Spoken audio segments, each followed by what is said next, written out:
Estamos começando mais uma série dos trabalhos Aprendendo Direito e o tema de hoje é a judicialização da política.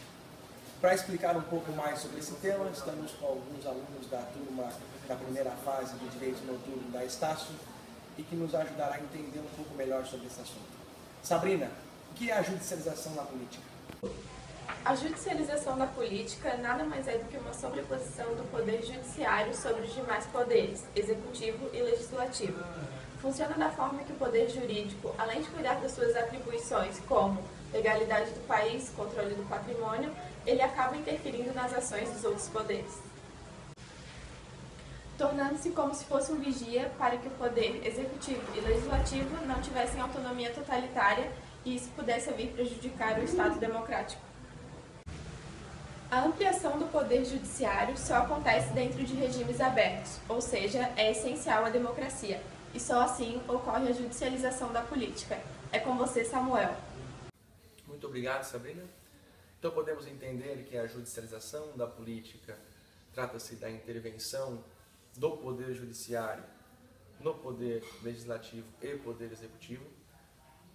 Essa intervenção legitimada por uma Constituição e que isto é essencial para um Estado democrático. Para entender um pouco mais o surgimento dessa ideia e a sua evolução, vamos chamar o Vitor Adriano, que nos explicará um pouco melhor. Vitor. Sobre Platão, onde ele citava a sua obra clássica, onde ele expôs a importância de separar os poderes do Estado para não sobrecarregar apenas uma pessoa, ele acreditava que se concentrasse esses poderes acima para frente de uma pessoa somente, a pessoa perderia sua virtude e sua dignidade, e era isso que Platão acreditava.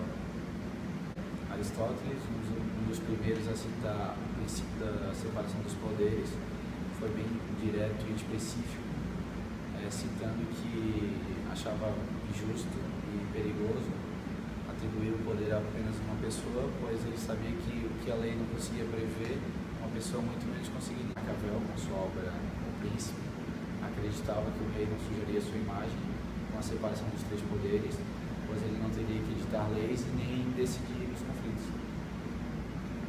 Muito obrigado, Vitor. Podemos entender um pouco a ideia da judicialização da política a partir de Platão, passando por Aristóteles e Maquiavel. E agora, para continuar essa conversa a partir de Maquiavel, estamos aqui com o Gabriel Machado, que vai nos contar um pouco da evolução do conceito da judicialização da política a partir de Maquiavel. Conte para nós um pouco, Gabriel, dessa evolução. Então, Samuel, no século XVII, originou-se na Inglaterra uma revolução constitucional que foi denominada Revolução Gloriosa. Nela foi baixado um decreto que limitava os poderes do rei, ou seja, a aristocracia e o povo eles compartilhavam os poderes junto com o rei, óbvio que com limitações dos direitos fundamentais. Foi com base na Revolução Gloriosa, inspiração na Revolução Gloriosa, que John Locke dizia que os três poderes eles teriam que exercer a função do governo. Quais seriam esses três poderes a partir da ideia de John Locke, Gabriel Machado? Legislativo, executivo e poder federativo. Tendo em mente que o legislativo ele era superior aos demais, porque ele acreditava que o poder de criar a lei era superior aos que executassem, que era a função do executivo e do judiciário. Do judiciário. Então quer dizer que na ideia de John Locke existia já os três poderes, sim, só porque o legislativo era um poder supremo em relação aos demais, porque John Locke entendia que quem fazia as leis tinha mais poder em relação àquele que aplicava as leis e também o federativo. Sim. E a partir de John Locke que veio uma outra evolução. Qual que seria essa próxima evolução, Gabriel? A evolução é de Maquiavel, que é importantíssima para essa concepção de divisão dos três poderes, que é tão importante que é usada até hoje. Ele dizia que os três poderes, além de serem diferentes, eles eram autônomos, né? Eles eram harmônicos, né? Não tinha um supremo, eles eram iguais, todos os três poderes. Então a ideia de Montesquieu em relação a John Locke é tira o poder legislativo da supremacia, iguala todos são autônomos e harmônicos e são iguais. Isso. Né? Isso é interessante também em pontuar, Gabriel, e quem está nos ouvindo, que a partir de Montesquieu, Hans Kelsen, que foi um dos pais do direito positivo, ele já defendia que o Estado deveria, a partir das suas leis maiores, no caso a Constituição, prever, né, regras, ou seja, leis que permitissem a intervenção do Estado em relação aos demais poderes. E para entender um pouco dessa questão da intervenção e da implementação das leis, e também de casos práticos, nós vamos chamar aqui a Sara, que está conosco aqui hoje também, que também é uma das alunas do curso de Direito e faz parte do nosso trabalho, e que vai nos contar um pouco sobre a questão dos casos reais e da implementação da judicialização da política. Então, Samuel, a primeira vez que a separação dos poderes foi instaurada formalmente numa declaração foi numa das 13 colônias inglesas na América, que foi em Virgínia. Virgínia criou uma declaração dos direitos de Virgínia. E nessa declaração constava a separação dos poderes. Isso foi importante porque a partir daquele momento a sociedade percebeu como era fundamental a separação dos poderes, que não dava mais para viver sem aquilo, que era importante a separação dos poderes. Uma década depois, os Estados Unidos, conquistando a sua independência, eles resolveram na sua Constituição a separação dos poderes. Isso foi importante porque na Constituição os Estados Unidos especificou cada função de cada poder. Isso foi importante também no sentido de na fiscalização dos poderes, porque assim, a partir do momento que cada poder é independente, mas ele também tem a função de fiscalizar os outros. Isso, e quando estava especificado na Constituição que cada poder deveria fazer, era mais fácil para eles se fiscalizarem, porque a partir do momento que você faz uma coisa errada, eu sei que aquilo está errado com base na Constituição. Quando os Estados Unidos implementam pela primeira vez na Constituição a separação dos poderes, isso serviu de inspiração na França, na Europa. A França passava por uma Revolução Francesa e eles resolveram também criar uma Constituição, porque uma Constituição é criada a partir do momento que a gente resolve fazer mudanças. Então a gente cria uma Constituição para mostrar. No caso. A Constituição agora vai mostrar o que mudou.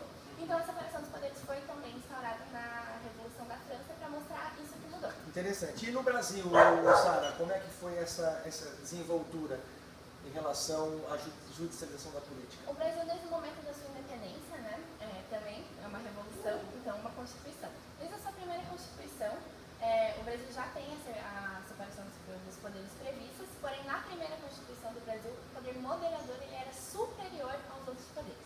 Atualmente, na nossa Constituição de 88, os poderes, existe a separação dos poderes, porém eles são independentes, eles são autônomos, né?